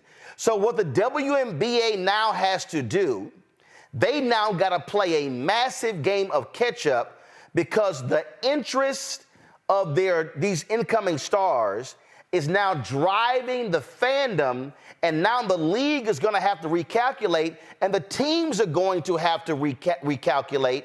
And so you take the Washington franchise. If you're the Mystics, which is one in WNBA championship, they play their game somewhere else. If Caitlin Clark is coming to town, better put that damn thing in Capital One. That's just marketing 101, Matt. I don't think you're wrong, but I think you are focused myopically on the economic part of this. You damn right I am. This comes at the expense of a league that was comprised of already 60% players. And look at this. The reason Caitlin Clark has skyrocketed as the person that the WNBA has gotten behind is she is dominant. I mean, you're not telling the truth if you don't say she's not a fantastic athlete. However, she's also an Iowan. She's a Midwestern, inoffensive white woman who fits the exact prototype of who they want to run with to be the great white hope. Look at Larry Bird, French Lick, Indiana. I mean, how much did they play up that here's this country hick who can hoop with all the inner city brothers? No. Hold on, let's be clear. That same country hick was like, don't y'all put no white dude on me to guard me. That's disrespectful. That same white boy said, y'all better put a brother on me to show me some respect for my game. He could hoop.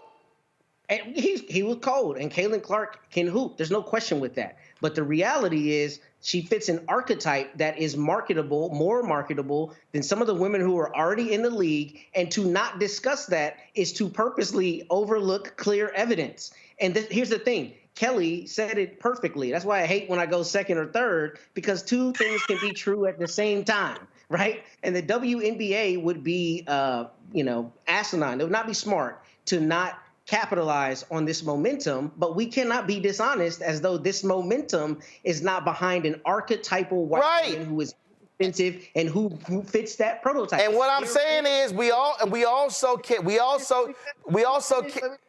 It is inherent that black people will see that and take umbrage with that. I don't think there's a problem with that. Two things can be true at the same time. And guess what?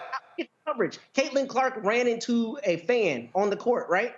And there were all kinds of equivocations about why that happened and why it wasn't as problematic. But Angel Reese, motions to her in the championship game, and she's the spawn of Satan. And the reality is, even if the WNBA is capitalizing on this, we cannot overlook the fact that Caitlin Clark fits a prototype that is more marketable than a black woman in a black-dominated sport. That is just the truth of it. And I don't think people are wrong for seeing it. And let me be clear. When Tiger Woods came out, what was marketed, he was black, he was different, he was dominant, and guess what? Every single white player, every single tour stop, they all were like, ooh, yeah, Lord. Because you know why? Tiger got all of them paid. And all I'm saying is this here, I ain't gonna be mad. If the white girl come in here and hoop, and she sit here and drive interest and drive ratings, we all gonna get paid. Because guess what? The NBA was majority black when Larry and Magic came in. And there was a lot of black ball players who were jealous of hell of Magic Johnson and the contract he got. But guess what? All them same players got paid big deals because of Magic and Larry. All I'm saying is, y'all folk can be mad, upset, Caitlin getting this, I want Caitlin Clark to blow the hell up. because that means the 60+% of black ball players, salaries are going to increase, sponsorship's going to increase, marketing deals going to increase. So I'm all for it. Go right ahead. Ball out. I want Caitlin Clark to do for the sisters what Tiger Woods did for the white boys in golf. Make everybody richer. If that happened in a vacuum, I'd be completely with you. But it doesn't happen in a vacuum. It happens where she is compared to the black women and is lionized, where those black women are looked at as less than valuable. I mean, look at Emmanuel Acho's comments. And first off, when we talk about Angel First of all, Emmanuel Acho can go to hell. But go ahead. Well, I appreciate your directness and forthrightness in your opinion. I ain't never been I ain't never operated in the gray area. I appreciate that. But the point to that is the expense is there's a rising tide lifts all boats, but it has been at the expense of black women in exchange for the great white hope. But actually it hasn't. Here's the reality. If anyone studies the game, if you study the WNBA, what you have seen is this. You've seen a slow, steady increase. Let's be real clear, you have had white superstars come out of college. Again, Sue Bird, Taurasi, I can name several. You've had black stars, Maya Moore, Aja Wilson, you could name all of them. But the reality is, we all understand once in a generation. Magic and Larry were once in a generation. Michael Jordan was once in a generation. Tiger Woods was once in a generation. It happens. And so there's going to be somebody who hits at the right time, at the right moment, and all of a sudden catapults a sport. I'm using Tiger as an example. You had Arnold, you had Jack, you had Johnny Miller, you had Tom Kite, you had Tom Watson, but none of them brought what Tiger brought. And what I'm saying is all the other golfers, the purses in golf were like $1 million, $1.5 million. That shit went to 3, 4, 5, rising. Hell, one of the reasons why they worry right now about the Saudi Arabian folk, because Tiger is so hurt, he ain't winning, they ain't gonna get no big media deal. All I'm saying is, I am not going to be mad with what happens with Caitlin Clark, because guess what? A bunch of folk who are black are about to get paid real well. Real well. And you know what? The franchises, you're gonna see more marketing, more visibility, more games on broadcast network, a better deal, and that's gonna also then spur more interest in women's college basketball, women's high school basketball. It's gonna come all the way down. So I'm here for it. I ain't gonna complain about it because I ain't got no problem seeing Angel Reese and Caitlin Clark, Aja Wilson, all these folks over the next decade. So I'm like, Caitlin, come in here, hoop your ass off, and get everybody paid. You're right. But because one of the reasons Brittany Griner had to go to Russia, because they could not make a lot of money in the WNBA. So I'm down with it. That's what I was saying. I'm down with it. I'm like, I'm good. I'm like, hey, Caitlin, go score your 40. Go right ahead. CNN's coverage was a picture of Iowa losing the championship, right? Because she's the great white hope. And I'm not taking anything away from her. I think she's a dominant athlete, and I think she is a generational talent. But we would be obtuse to not look at the fact that part of the reason they have run with her the way they have is because she is the great white hope. Let me ask you this question. If Tiger Woods was in the final group in the Masters and he lost by one stroke, would the winner's photo have been on CNN.com? Yes. No, it wouldn't. Yes, it would. No, it wouldn't. Yes, it would. No, it wouldn't. I'm telling you right, Kelly. When he was in his prime. No, Kelly. When he first got on the scene, Yes, they would. No, Kelly. If he was in the same standing as Caitlyn. No, Kelly. Yes, they would. Kelly, you didn't hear you didn't hear the question. You didn't hear what I said. You didn't hear what I said. What I said is the Masters was last month. If Tiger Woods was in the final group and Tiger Woods came up one shot short of the Masters, who would have been on the front of CNN.com? Tiger loses the Masters by 1, not whoever won. You know why? Do you know why? Do you know why? Because whoever won ain't as marketable as Tiger. Now, hold up. Now, I'm telling you how editorial decisions are made. Now, what happened was CNN got their ass ripped. CNN got their ass ripped, and they had to actually change that. But that is what happens when folk focus on an individual and not team. But I'm telling you, bottom line is this here. What Caitlin Clark is going to do, I'm going to compare it to Michael Jordan. The deal that she signed with Nike, the deal that Michael signed with Nike. Magic and Bird saved the WNBA and took it here. Michael Jordan took it here to a whole new level, and Michael was black. If Caitlin Clark does that, every player is going to benefit. I ain't gonna be mad. I'm gonna get paid. I'm telling you, y'all can write this down right now. All three of y'all, write this day right now, write down 8:06 p.m.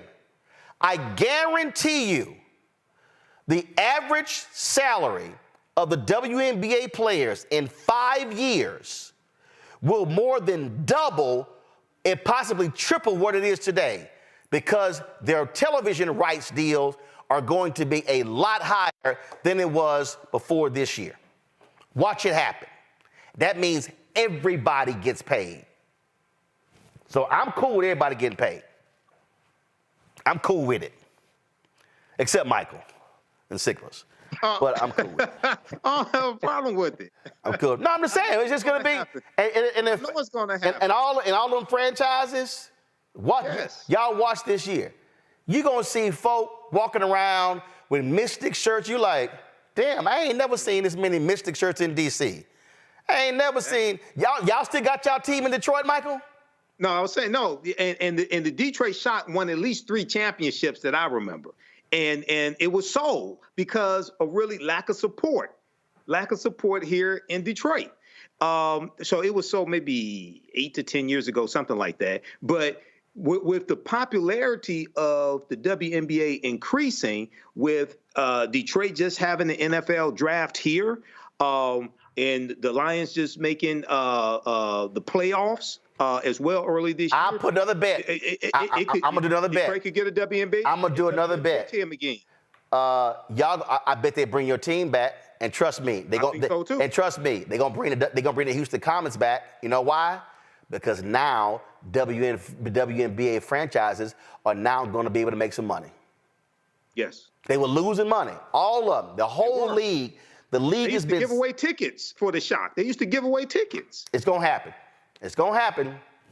Y'all watch. Everybody about to get paid. So all the sisters, cash them checks.